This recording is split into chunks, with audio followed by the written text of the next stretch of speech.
ആശ്രമത്തിന്റെ വാർഷികത്തോടനുബന്ധിച്ച് രഥയാത്ര നടത്തുന്നത്.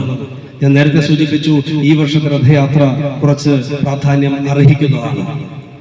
കേവലം ചെറുകോട് ആശ്രമത്തിൽ നിന്ന് ഒരു രഥം പുറപ്പെട്ട് ചെങ്കോട്ടുകോണം ആശ്രമത്തിലെത്തി അവിടുത്തെ ചടങ്ങുകൾ പൂർത്തീകരിച്ച് തിരികെ അതിനേക്കാൾ ഉപരി കുറച്ചുകൂടി വിപുലമായിട്ട് ഈ വർഷം ചെയ്യണമെന്നുള്ള ഒരു നിശ്ചയത്തിന്റെ അടിസ്ഥാനത്തിലാണ് ഈ വർഷത്തെ വാർഷികം 25 ദിവസങ്ങളായിട്ട് നീണ്ടു നിൽക്കുന്നത്.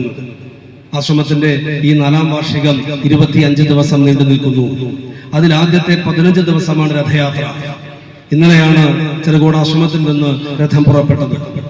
ഇന്നലെ വൈകുന്നേരം കോഴിക്കോട് രാമനാട്ടുകരയിൽ ഹിന്ദു സ്വാഭിമാന സമ്മേളനത്തോടുകൂടി ധർമ്മസമ്മേളനത്തോടുകൂടി ഇന്നലത്തെ രഥയാത്രാ പരിക്രമണം അവസാനിച്ചു. ഇന്ന് രാവിലെ അവിടെ നിന്നും ആരംഭിച്ച് ഇന്ന് ഈ കണ്ണൂർ കുന്നാവ് ജലദുർഗ ക്ഷേത്രത്തിന്റെ തിരുമുറ്റത്ത് ഇന്നത്തെ യാത്ര സമാപിക്കുന്നു. നാളെ ഇവിടെ നിന്നും കാസർഗോഡ് ജില്ലയിലൂടെ മറ്റന്നാൾ അത് കർണാടക സംസ്ഥാനത്തിലേക്ക് പ്രവേശിക്കും. കർണാടക സംസ്ഥാനത്തിൽ ഗോകർണം എന്ന മഹാദേവ ക്ഷേത്രത്തിൽ നമുക്കറിയാം, പൂർവ്വസൂരികളായിട്ടുള്ള ആളുകൾ പറയുന്നു ഗോകർണം മുതൽ കന്യാകുമാരി വരെയാണ് പൂർവ്വ കേരളം എന്ന്. അതുകൊണ്ട് തന്നെ ഗോകർണം മുതൽ കന്യാകുമാരി വരെ ഇതിനെ ബന്ധപ്പെടുത്തിക്കൊണ്ട് സ്വാമിജിയുടെ സങ്കല്പമനുസരിച്ച് ഗോകർണം മുതൽ കന്യാകുമാരി വരെയുള്ള ദേശത്ത് ധർമ്മപ്രചരണത്തിനാണ് ഈ രഥം പുറപ്പെട്ടിട്ടുള്ളത്.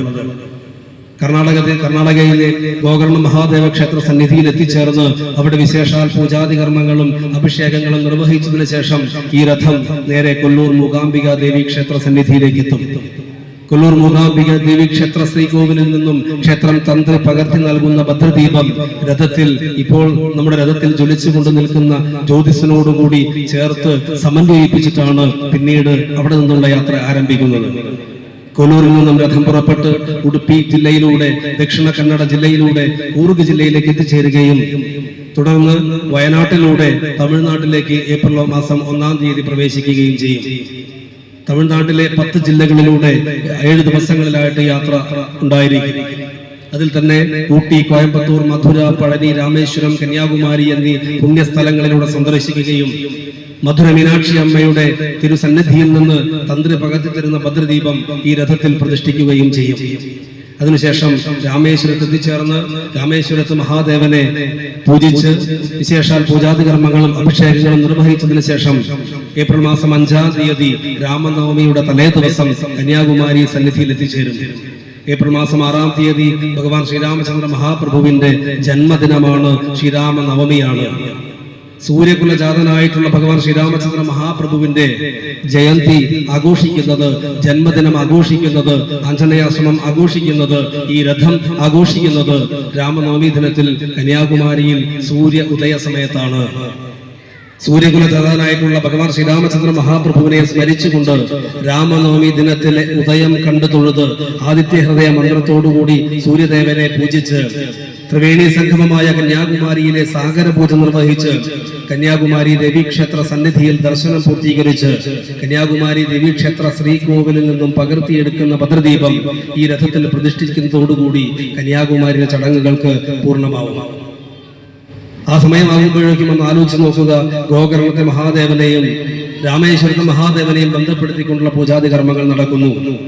കൊല്ലൂർ മൂകാംബിക, മധുര മീനാക്ഷി അമ്മ, കന്യാകുമാരി അമ്മ, ഈ 3 ദേവീശക്തികളെ സമന്വയിപ്പിക്കുന്നു. അത്തരത്തിൽ മഹാദേവനെയും മഹാദേവിയെയും സമന്വയിപ്പിച്ചുകൊണ്ട് ഭഗവാൻ ശ്രീരാമചന്ദ്ര മഹാപ്രഭുവിന്റെ ജന്മദിനത്തിൽ രാത്രി 11 മണിക്ക് ചെങ്കോട്ടുകോണം ശ്രീരാമദാസ ആശ്രമത്തിൽ നടക്കുന്ന വിശേഷപ്പെട്ട ചപ്രത്തിൽ അഭിഷേകം എന്ന ചടങ്ങിലേക്ക് ഈ രഥം എത്തിച്ചേരും. അവിടെ നടക്കുന്ന വിശേഷ ചടങ്ങിൽ പൂർത്തീകരിച്ച് പട്ടാഭിഷേക കർമ്മത്തിൽ പങ്കെടുത്ത് അവിടെ നിന്ന് പുറപ്പെടുന്ന രഥം പന്മന ആശ്രമത്തിലും വള്ളിക്കാവ് ആശ്രമത്തിലും സന്ദർശനം നടത്തി പറമേക്കാവ് അമ്മയെ സന്ദർശിച്ച് ശ്രീകൃഷ്ണപുരത്ത് സന്ദർശിച്ച് ഏപ്രിൽ മാസം 8-ാം തീയതി വൈകുന്നേരം 7 മണിയോടുകൂടി ചെറുകോട് ആശ്രമത്തിലേക്ക് തിരിച്ചെത്തും. 8-ാം തീയതി 7 മണിക്ക് തിരിച്ചെത്തുന്ന രാമരഥത്തിന് അനുഗ്രഹ സന്ദേശവുമായിട്ട് പൂജനീയ മഹാമണ്ഡലേശ്വർ ആനന്ദവനം ഭാരതി പങ്കെടുക്കും. 8-ാം തീയതി രാത്രി ആശ്രമത്തിൽ തിരിച്ചെത്തുന്ന രഥത്തിൽ കൊല്ലൂർ മൂകാംബിക അമ്മയുടെയും കന്യാകുമാരി അമ്മയുടെയും മധുര മീനാക്ഷി അമ്മയുടെയും ചൈതന്യം വഹിക്കുന്ന ദിവ്യജ്യോതിസ് ഉണ്ടായിരിക്കും. ആ ദിവ്യജ്യോതിസ് ആഞ്ജനേയാശ്രമത്തിന് ശ്രീകോവിലേക്ക് പകർത്തുന്നതോടുകൂടിയിട്ട് രഥയാത്രയ്ക്ക് പര്യവസാനം ഉണ്ടാകും. തുടർന്ന് ഏപ്രിൽ മാസം 9-ാം തീയതി മുതൽ 17-ാം തീയതി വരെ നീണ്ടു നിൽക്കുന്ന 9 പകലുകളിൽ അധ്യാത്മ രാമായണ നവാഹയജ്ഞം ആശ്രമത്തിൽ നടക്കുന്നു. ഈ അധ്യാത്മ രാമായണ നവാഹയജ്ഞത്തിന്റെ വേദിയിലേക്ക് പകർത്തുവാനുള്ള ഭദ്രദീപമാണ് ഈ പറയുന്ന 3 ക്ഷേത്രങ്ങളിൽ നിന്ന് 3 ദേവിമാരുടെ ചൈതന്യത്തോടുകൂടി ആഞ്ജനേയാശ്രമത്തിന്റെ രഥത്തിൽ വഹിച്ചു കൊണ്ടുപോയിട്ടുള്ളത്. ആ ജ്യോതിസ് പകർത്തുന്നതോടുകൂടിയിട്ടാണ് രാമായണ നവാഹയജ്ഞത്തിന് തിരിതെളിയുന്നത്. 9 പകലുകളിലായിട്ട് രാമായണ നവാഹയജ്ഞം പൂർത്തീകരിച്ചതിന് ശേഷം ഏപ്രിൽ മാസം 17-ാം തീയതി മഹാ ആറാട്ടോടുകൂടിയിട്ടാണ് ഈ വർഷത്തെ ആഞ്ജനേയാശ്രമത്തിന്റെ വാർഷിക പരിപാടികൾക്ക് പര്യവസാനം ഉണ്ടാകുന്നത്. അതായത് 25 ദിവസം നീണ്ടു നിൽക്കുന്ന ആശ്രമത്തിന്റെ വാർഷിക പരിപാടികളാണ് ആസൂത്രണം ചെയ്തിട്ടുള്ളത്. ഇത്രയും വിശദമായിട്ട് ഇതിലൂടെ പറയാനുള്ള കാരണം നിങ്ങൾക്ക് ഒരുപക്ഷെ വേണമെങ്കിൽ ചോദിക്കാം, എന്തിനാണ് വാർഷികത്തിന് ഇത്രയും ദിവസം, എന്തിനാണ് 25 ദിവസത്തെ പരിപാടികൾ, എന്തിനാണ് 15 ദിവസ രഥയാത്രകൾ എന്നൊക്കെ ആലോചിക്കാം. ഇതിന് വ്യക്തമായിട്ടുള്ള കാരണമുണ്ട്.